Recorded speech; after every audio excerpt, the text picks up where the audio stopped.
존재하거나 혹은 그렇지 않거나 이 세상의 모든 이야기, 기묘한 이야기.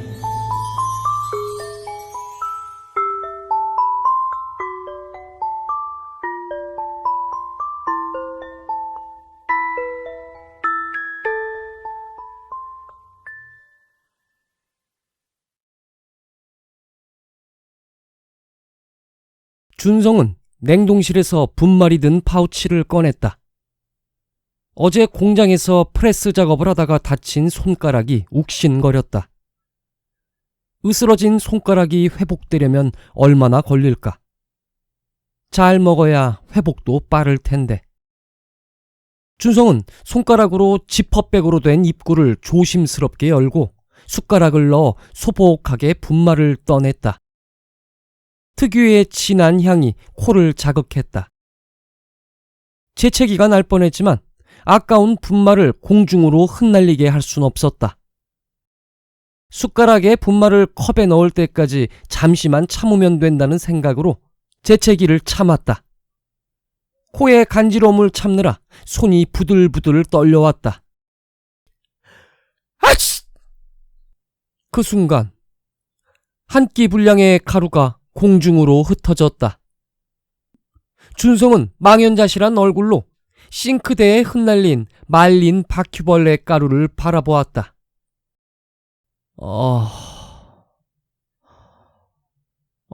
내 저녁. 파우치에 남은 양을 가늠해보니 정확히 일주일치였다. 앞으로 정부의 배급이 있는 날까지 2주. 그동안 불린 미역과 바퀴벌레 분말 3분의 1봉지로 버텨야 한다.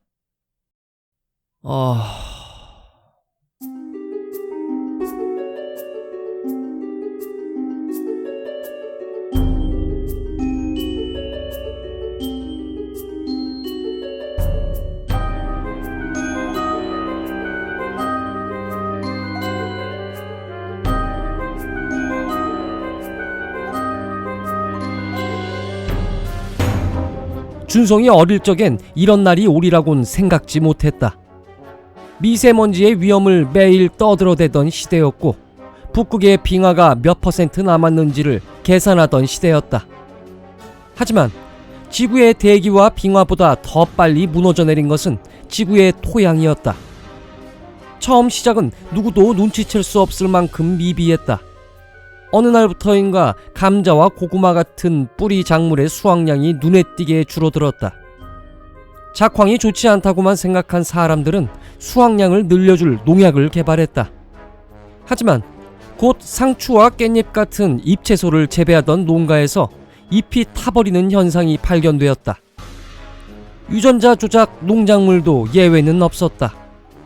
사람들은 오래된 경험을 통해 햇볕이나 너무 센 농도의 농약에 타버린 게 아닐까 추측했다. 하지만 처음에 한두 지역에서 발견되던 이 현상은 대한민국 전체로 번져갔고 비슷한 시기에 같은 현상이 아메리카와 유럽에서도 발견되었다. 얼마 지나지 않아 잎채소뿐만 아닌 토마토와 가지 같은 열매 채소까지 타버리고 말았다. 과학자들이 원인을 규명하느라 실험실에 처박혀 있는 동안 복숭아, 사과와 같은 과실수까지 타버리는 지경에 이르렀다. 땅에서 가까운 식물부터 먼 식물에 이르기까지 불에 탄 듯 망가졌다. 농업이 무너지자 축산 쪽도 곧바로 영향을 받았다. 사람이 먹을 식물도 없는 마당에 가축의 사료를 만들 원료가 있을 리 없었다. 그나마 어패류가 아직까지 건재하다는 게 다행스러웠다. 땅이 인간에게 내린 최악의 저주는 그렇게 시작되었다. 그리고 그 후로 5년이 지난 지금 극히 일부의 청정구역을 제외하고는 불무지가 되어버렸다.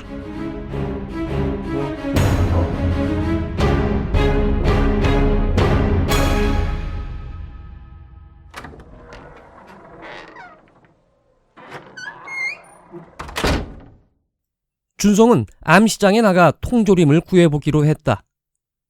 주말 오후에 거리는 한산했다.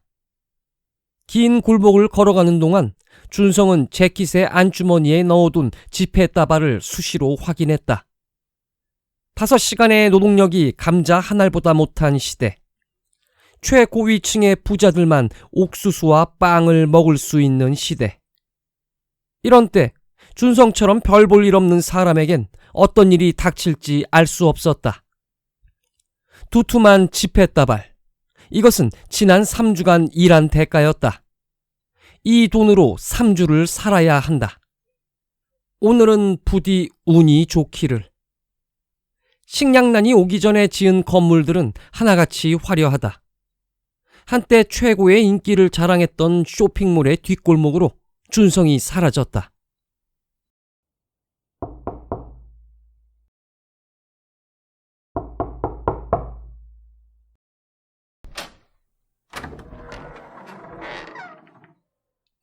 저 혹시 있습니까? 안경점 노인은 앞에 선 말라빠진 남자를 위아래로 훑어보았다. 얼굴을 찬찬히 훑어보고 나서야 그는 준성을 알아보았다. 오랜만이군. 요즘은 구하기가 어려워. 이 군대에서 철저히 관리를 하거든. 기대에 찼던 준성의 얼굴에 실망감이 스쳤다. 그럼 다른 거라도 좀 없습니까? 노인은 코에 간신히 걸쳐진 안경을 검지손가락으로 올렸다. 그리고 가게의 안쪽 공간으로 사라졌다.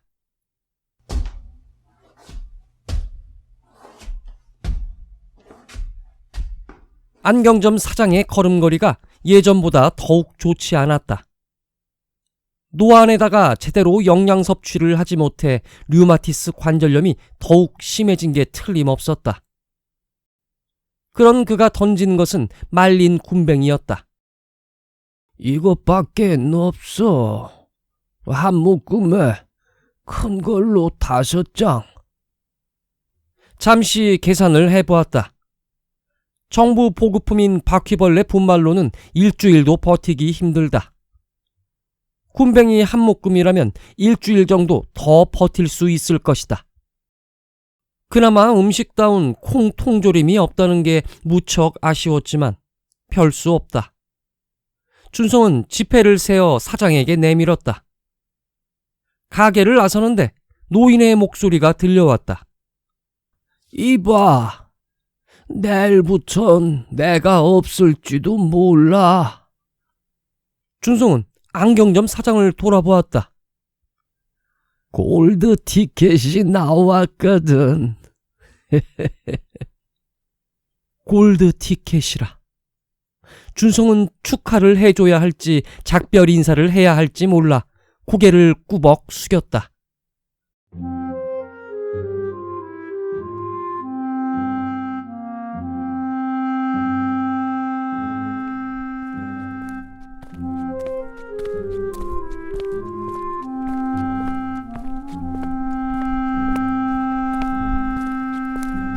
커다란 굼벵이 봉지를 품에 안고 걷는데 30 좀 넘어 보이는 여자가 슬쩍 다가왔다.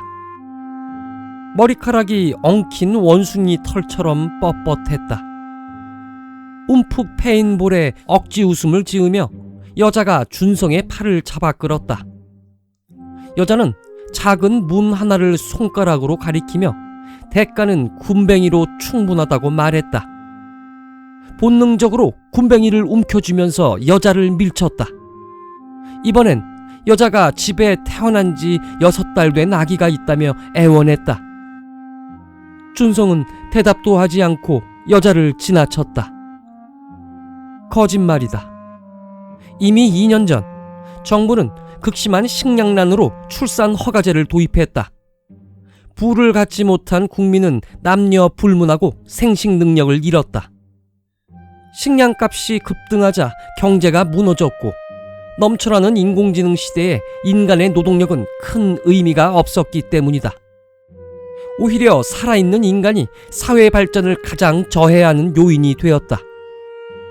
준성은 뻔한 거짓말을 하는 거리의 여자가 한심하고 처량했다.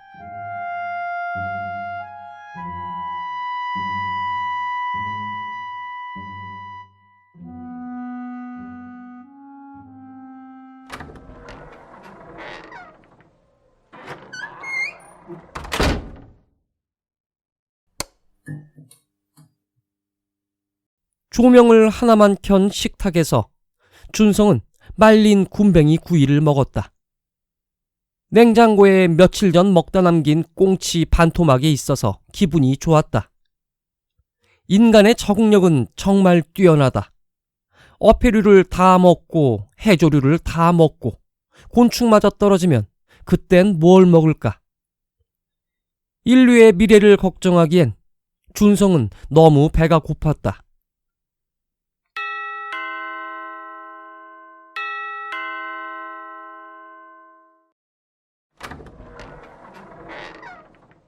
자, 박준성 씨, 본인이시죠? 준성은 우편 배달부에게서 속달 하나를 받았다. 정부의 미래 전략팀에서 온 봉투를 뜯으니 금빛으로 빛나는 티켓 하나가 나왔다. 골드 티켓이었다.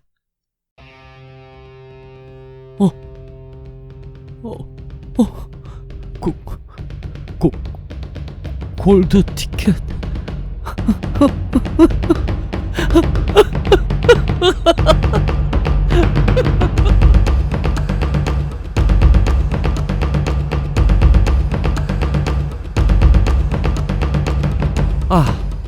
나에게도 드디어 올 게 왔구나. 준성은 인생이란 도박 같은 것이라 생각했다. 손가락뼈가 으스러지고 앞으로 당장 급여를 받을 수 없으며 정부 배급까지 굼벵이와 미역으로 버텨야 했는데 골드 티켓의 행운이 찾아온 것이다. 이제 준성은 나라의 존립을 위해 선발된 표본 인구가 된다. 연구시설에 거주하면서 준성의 DNA가 표본으로 채취, 보관될 것이다. 그렇다면 3년의 연구기간 동안 식량 걱정은 없다. 가끔씩 골드 티켓을 받은 사람들의 인터뷰가 뉴스에서 방영될 때가 있었다. 준성은 언제나 나에게 골드 티켓이 도착한다면 어떤 기분일까 상상했다. 하지만 지금 상상 이상으로 큰 기쁨이 밀려왔다. 먹을 것에 대한 걱정이 없다는 건 이만큼 중요한 일임을 준성은 실감했다. 어디 보자. 준비물은 따로 필요치 않음. 약물이나 음주, 흡연을 절대 금함.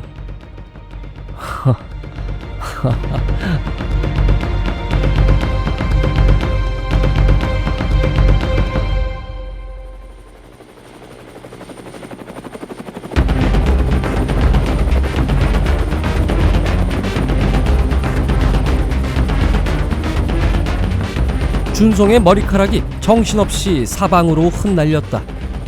본능적으로 몸을 낮추고 책임자를 따라 헬기에 올랐다. 난생 처음 타보는 헬기였다. 그만큼 중요한 인물이 되었다는 사실에 살짝 마음이 들떴다. 준성이 착석한 후 안경점 노인 역시 몸을 낮추고 헬기에 올랐다. 둘은 같은 행운을 공유한 반가움으로 서로에게 미소 지었다. 위험이 따르는 암시장 거래도, 날품팔이 노동자의 삶도 이젠 끝이다.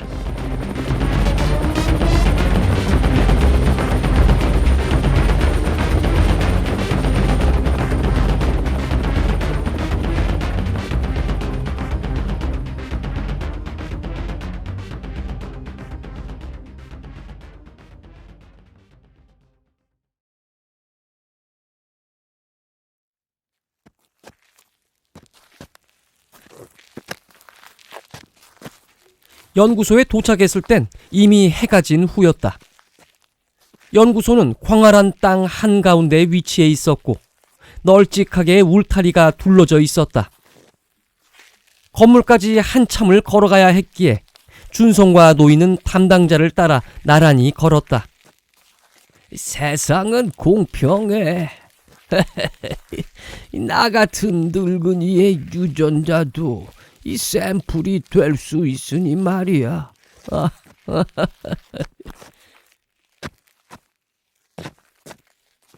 노인의 다리가 어제보다 더 불편해 보였다.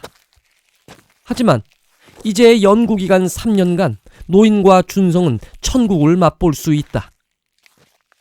노인의 삶을 준성이 완전히 이해할 순 없지만 분명 자신보다는 굴곡진 인생을 살았을 것이다. 그런 사람의 유전자를 샘플로 보관한다는 건 값진 일이라고 준성은 생각했다. 건물까지 반 정도 걸어왔을 때 방송이 들려왔다. 연구소 진입을 위해 소독을 실시합니다. 둥근 원안에 서주시기 바랍니다. 담당자가 바닥에 그려진 커다란 원을 손짓했다. 노인과 준성은 그 안에 차렷 자세로 등을 맞대고 섰다. 그때였다. 두 사람의 머리 위에서 불빛이 번쩍였다.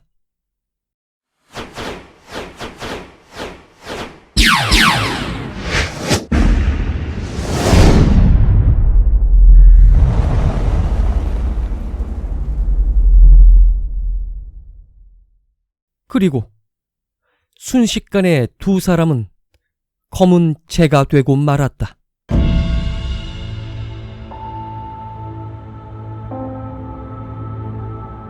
원안에 흩어진 검은 재를 바라보며 담당자가 말했다.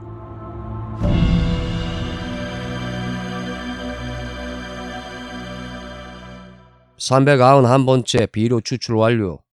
성인 남성 2인분의 비료이며 A207 청정구역에 뿌릴 것. 이상.